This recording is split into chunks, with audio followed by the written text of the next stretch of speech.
John Lewis wrote, "It seemed like things might fly apart in the 1960s at the height of the civil rights movement, when America itself felt as if it might burst at the seams. So much tension, so many storms. But the people of conscience never left the house. They stayed. They never ran away. And they came together. They did the best they could, clasping hands and moving toward the corner of the house that was the weakest. And then another corner would lift and we would go there. And eventually, inevitably, the storm would settle and the house would still stand. But we knew another storm would come and we would have to do it all over again." So I'd like to continue Reverend Dr. Chulak's theme from last Sunday, as it feels like our country has begun again to fly apart. So much tension, so many storms. The house that is lifting off the ground, out of control. How we will come together to keep the house together while the storm rages, that's an open question. What we can be certain of is, first, that we've been through many storms. Sometimes it feels like this is the first or the worst it's ever been. No. We've been through many, and most of them have been caused by humans, not a natural cause. Second thing that we can be certain of is that another crisis will come after this one. And we'll have to respond to it, not individually, but in community. There are many, many possible responses. Of course, there must be many ways of healing such complex divisions. But one of those many that I want to focus on this morning is not an action, but a spiritual practice of gratitude. Response to crisis is illustrated in a story told by Reverend Meg Barnhouse. Maybe you are familiar with her song. She's a singer-songwriter. Or some of her writing. She's written several collections of meditations. She's also a therapist. This story, she tells, it's about when she was driving in the mountains of North Carolina. "I came up fast behind a slow, flatbed pickup truck. In the back of the truck was a man holding a goat. The goat was standing stiff-legged, and the man was talking to it. The goat was trying to look over the side of the truck bed, but the scenery whizzing past was no comfort. The man, who had warm brown skin and the clothes of a farmer, kept talking in its ear.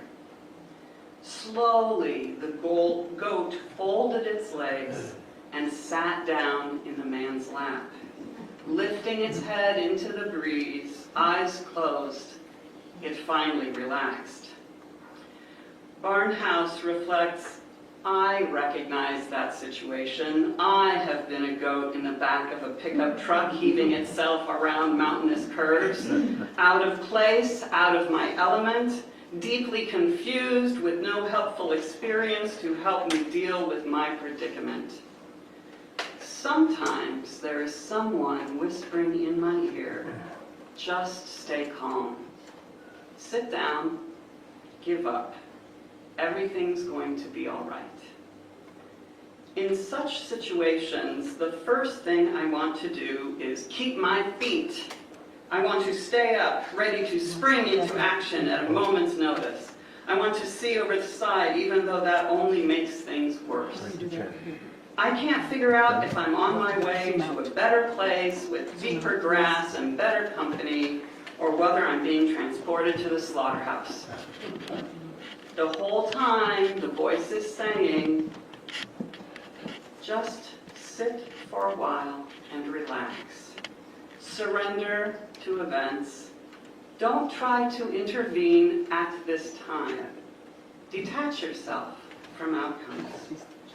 I don't know whether the voice is from the spirit of life or the goat meat factory. Eventually, I figure out that there's nothing to be done at this point. My fear isn't helping. My feet can't help. My alertness is working against me. I need to let go until such time as action is possible. So, has anyone else ever experienced a goat in the pickup truck moment? Okay, yeah. I know I've been that goat for sure, and sometimes it takes me a long time to listen to that voice, internal or external, and relax. In fact, I might just lock my legs and fall over exhaustion before I finally let go. That we did foresee, or if we did, we found it would go a lot differently. There is the possibility of a goat in the pickup moment. And in learning to relax, to trust the voice, internal or external, we find the possibility of gratitude. Faith communities go through goat in the pickup moments too. You could say the COVID shutdown was an example on a global level of a goat in the pickup truck moment. At the congregational level, I remember very well feeling challenged to listen for and trust the voices that told us to sit for a while and relax and detach ourselves from outcomes. It was very difficult to do that because we were in a stage of panic.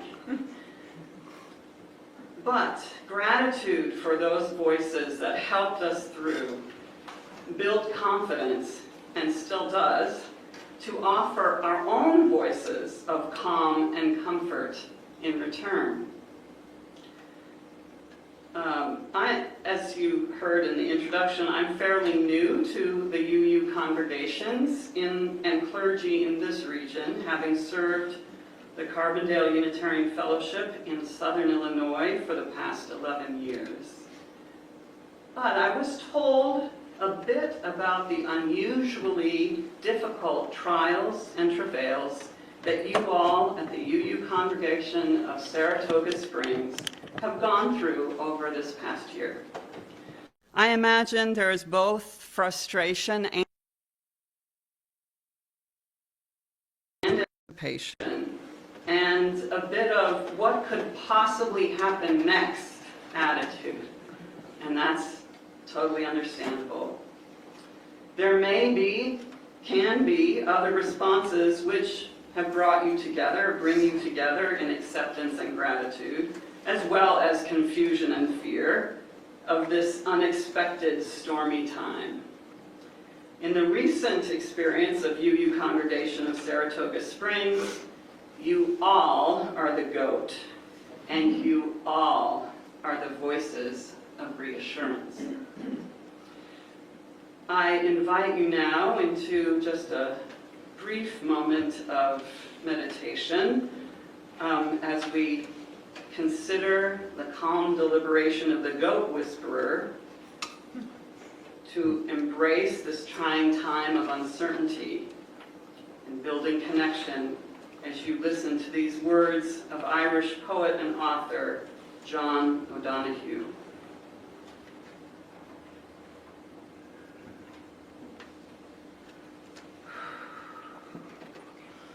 When near the end of day, and it is too soon for the mind of night to darken things, no place looks like itself. Loss of outline makes everything look strangely in between, unsure of what has been or what might come. In this wan light, even trees seem groundless. In a while, it will be night, but nothing here seems to believe the relief of dark.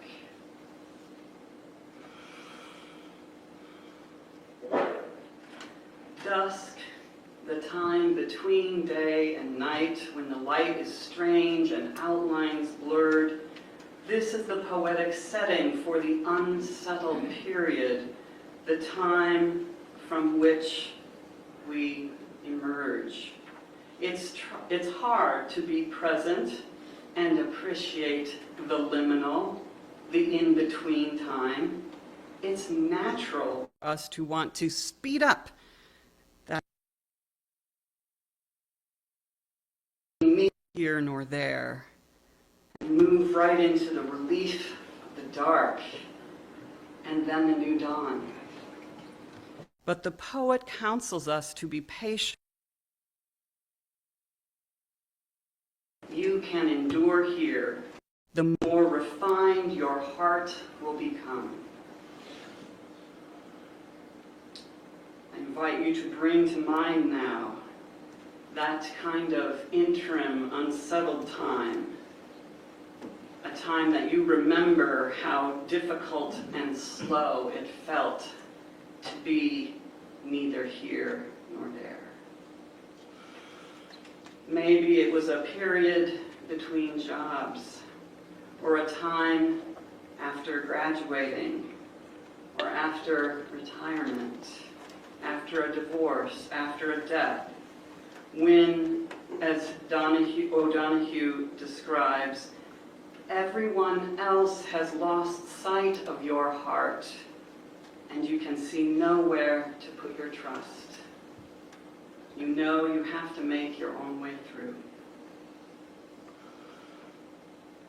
Maybe you're collectively feeling that way too now. Now that you're in a liminal time in congregational life, here's the thing. We're almost always in a time of in-betweenness in at least some aspect of our lives. Always in transition if we can slow down and see it. For a mundane example, in this moment now of seeming stability, we are in between meals. Some part of your mind may be occupied and wondering or worrying about when, what, and with whom you will next eat. Another example, you may be stable in your relationship with your life partner, but in a stormy transition. When you start to think about it, you can see that every relationship is in a state of transition, varying speeds, cycling between interim, unsettled, and emergence, settled. And within these transitions is the opportunity for growth and gratitude, as O'Donoghue described in his poem. Each one of you is in such a relationship with this faith community. We pass through periods of confusion and uncertainty to understanding and growth and back again. Thanksgiving season is a time in which we are asked to slow down and think about what we have received and what we have given and how that relationship will continue in the future. This reminds me of something I recently read about. Anyone here speak Japanese? Well, I learned that in Japanese there's no equivalent of thank you. The receiver of a gift says sumimasen, which means this is not the end. I love that. Being a faith community means that you're in an ongoing relationship of gratitude with each other and with your congregation. You are always in the midst of giving and receiving. This is not the end. The period between Thanksgiving and the New Year is an annual opportunity to be mindful of the layers of relationship you have within this faith community, to gain a deeper understanding of all the ways that together you build the common good. It is a time to meditate and practice gratitude. From her cross-cultural research on gift-giving, Margaret Visser observes, gratitude is like an emotional and willing hand clasp in friendship. Truth is a mighty part of gratitude, and so is justice. Even they are not enough, however. There remains the willingness to see and understand, and the freely taken step of accepting one's own commitment for the future. So your goal for this stormy time might be mindful, patient discernment, leading to that freely taken step of accepting your own commitments for the future of this congregation.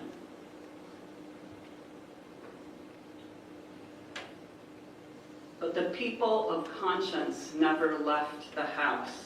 They never ran away. They stayed, they came together, and they did the best they could, clasping hands and moving toward the corner of the house that was the weakest. Friends, you all may have not left this congregation. You never ran away. You stayed. You came together and are doing the best you can, clasping hands and moving to where you are needed, both within this congregation and in your wider community. May you engage in this unsettled time as an opportunity for deepening your relationships of gratitude in this faith community. When you feel like that goat in the pickup truck, may you listen for the voices of assurance and then be the voices of assurance for others. May you relax and enjoy the ride, as bumpy as it is, as a community, depending on each other, entering the new dawn together. Amen.